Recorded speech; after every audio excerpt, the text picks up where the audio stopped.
What's up, everybody? I just figured I'll record a little bit. I haven't been recording too much.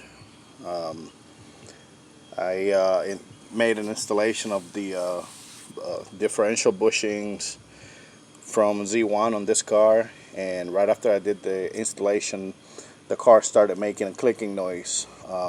Come to find out, it was the axle splines right in there, right? And basically it was making this clicking noise during acceleration and deceleration, and so I decided to fix the problem myself, and I'm gonna show you what I've been using or what I'm gonna use for this repair, because I've seen a lot of people using different stuff. I'm sure everything works, but I will show you something Ford uses, and this is what I'm going to use. As you see, I already lubed the splines on the axle, and the product that I'm using, you can find this on Amazon. I think it's for like, I don't know, $12, $13, something like that. And it's a shaft repair kit. And basically this is what it's for. Ford uses dry shaft that are joined in the middle, just like the axle goes in here.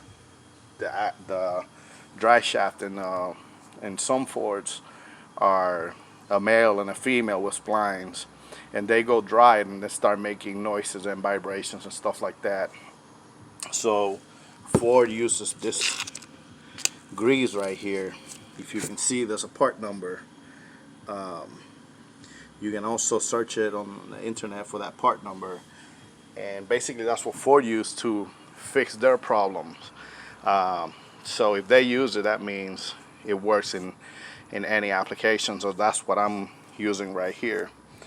Some tools you're gonna need is a big breaker bar, a number 32 socket to remove the axle nut.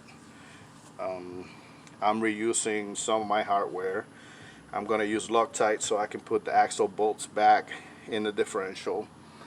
And basically it's simple. Just secure your car so it doesn't go anywhere. My driveway is you know, on a little hill, so make sure you got something to stop the car.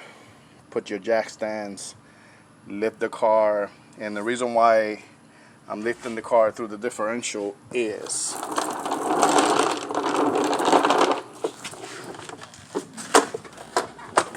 because in the Nismo, this bar is gonna be on your way all the way down to that corner, almost where the jack stand is located.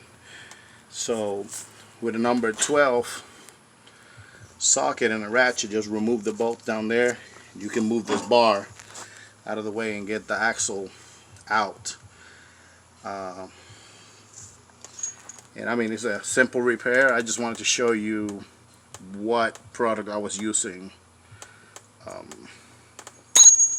to get it done. I have this nice swivel set of sockets over there, and basically all you're gonna need is a number 14 and a number 12, and put your car in neutral with the e-brake off once you have the car secure in jack stands. Sorry, and rotate your drive shaft or your axles until you get access to all your bolts on the drive shaft.